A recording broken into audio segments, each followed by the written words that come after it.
Can y'all relate to intentionally not being invited places by so-called friends due to you being a pretty girl? I've always wanted to give voice to this matter because it's one I've endured for years, and even still, people like to say pretty girls have it made, that our lives are easier because of the way we look. But that's not true. Our lives are purposely made more difficult because of the way we look. Females will hate you because they'll always feel second best to you. Men will hate you if you reject them.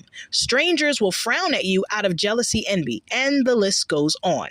And it's a long list, okay? Specifically, I've had so-called friends tell me about trips they've taken with other friends after they've taken them, to which I'd respond, well, why didn't y'all invite me? That question always elicited silence, which I assume was their answer because they didn't want to tell me the real reason I wasn't invited. During my teen years and adult years, I'd have friends hate me if they liked a certain guy who would then make moves towards me. If I was out with a friend and or family member and they saw a guy and smiled at him, the guy would take notice of me and smile at me instead, and the female would give me evil stares. Some would go so far to say out loud, "Where's your boyfriend, Shanda?" Or, "I think your spouse is looking for you, Shanda." This, of course, alerted the guy that I was already taken.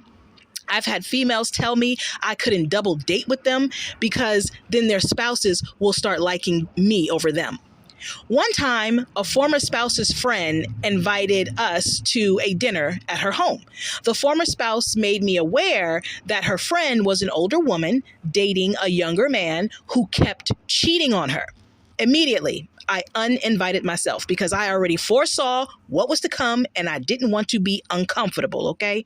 I've also had family members tell me about plans to vacation on certain islands, and whenever I'd ask if I could come along because it sounded like it'd be fun, again, I was met with silence and an uneasy chuckle.